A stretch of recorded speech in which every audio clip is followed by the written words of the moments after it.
Борбите во Украина продолжуваат во повеќе делови од земјата, но за прв пат од двете страни доаѓаат најави дека преговорите може да доведат до компромис и мир. Украинскиот председател Володимир Зеленски оцени дека позициите во преговорите веќе звучат пореално, додавајќи се пак дека е потребно повеќе време за да се донесат одлуки во најдобар интерес на земјата.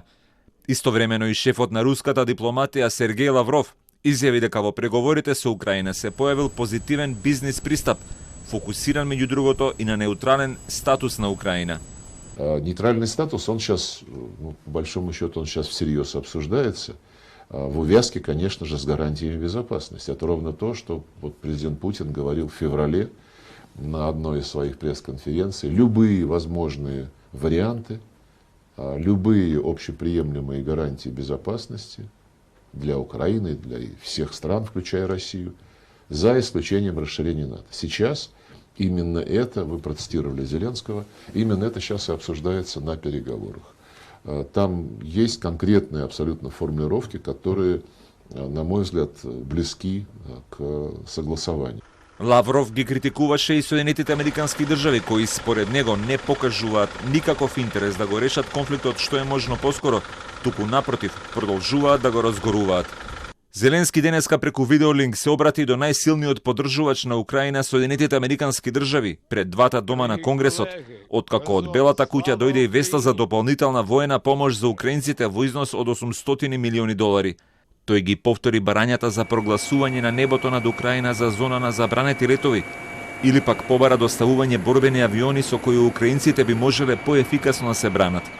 Во Брисел денеска се одржува и состанок на министрите за одбрана на земјите членки на НАТО, а генералниот секретар на Алијансата по разговорите со американскиот секретар за одбрана Лојд Остин оцени дека зголемениот број американски војници во Европа е силна порака за трансатлантското единство.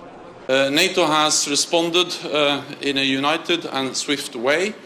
NATO allies have imposed severe sanctions on Russia. Allies provide significant support to Ukraine, military support, financial support, humanitarian support, and we are reinforcing our collective defense.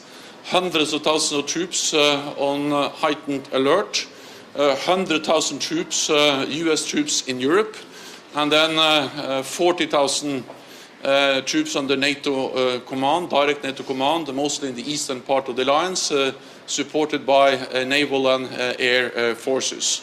На боиштата во Украина крвопролевањето не запира. Главниот град на државата Киев утринова го потресаа нови силни експлозии. Во западниот дел од градот била гранатирана една 12-катна зграда, при што се повредени најмалку 2 лица.